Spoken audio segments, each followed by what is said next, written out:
So, in the first letter to James, I'm going to see if I can get this right off the dome here. He talks about each man being tempted by their own desires. And they say that desires, when conceived, give birth to sin. And when sin is fully grown, it leads to death. We live in a generation conditioned to worry about one person, themselves. We have, the you do you, the idea that we need to take care of ourselves first and not worry about others. And while minding your business is a wonderful practice, being selfless and putting others before yourself is always a good practice. I struggle big time with not being able to tell myself no. I definitely not Bible related, but if anybody's ever watched Parks and Rec, the concept of treat yourself is huge. That like one day out of a year, they have a day is called Treat Yourself, where they go to the mall and they go out and they just treat themselves, get themselves whatever they want, and do whatever they want. The problem with that is I have turned Treat Yourself Day into an everyday practice. I'm always telling myself I need a little treat, or I need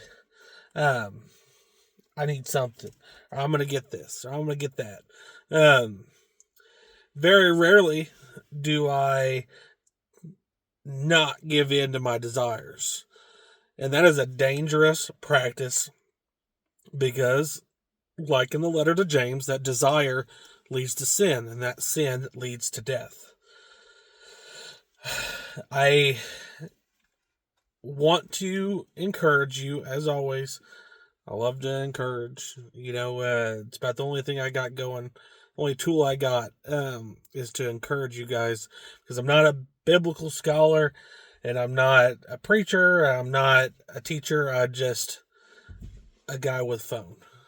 But I want to encourage you guys to practice putting Christ first before yourself.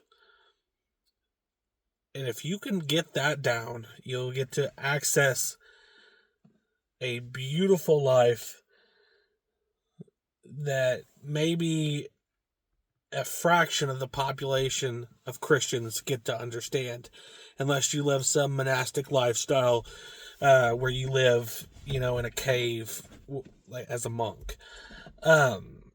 Because our society and our minds are conditioned to preserve the CEO, and that's us. And according to our mind, we're number one. But if we are led by the Spirit, we want to give all of that to God. With every breath, giving Him praise. I talked about this, I think yesterday, but inviting God into the little moments, inviting God into every situation really helps condition and weed out some of that necessity to feed the desires. Because if we just give in to every whim and every desire that we have, we're going to end up screwing ourselves in the long run. Being a Christian isn't easy. I don't know if anybody's ever told you that it's a crutch. Having Jesus with you is a crutch. Being a Christian is living in a fairy tale land, and not living in the real world. I'd like to object to that wholly, because living for someone other than you is certainly not easy, and being obedient and subservient to Christ rather than your own desires is not easy.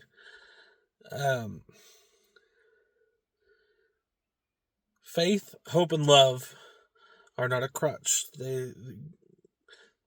Christ has given us those things, those tools to get through life, and He has given us Scripture, and He has given us fellowship, other Christians, other believers, and the opportunity to go out and witness to others and serve others and be a light in the darkness. He has given us those things, the ability to do those things. And He deserves all of our praise. And so try today, just start a streak, one day at a time. Try finding little ways to not give in to those desires. I know I could be a bit hypocritical sometimes because I don't know how to do that, but practice it with me, okay? If I'm gonna try, you can try. Please, if you can, like this video, share it around.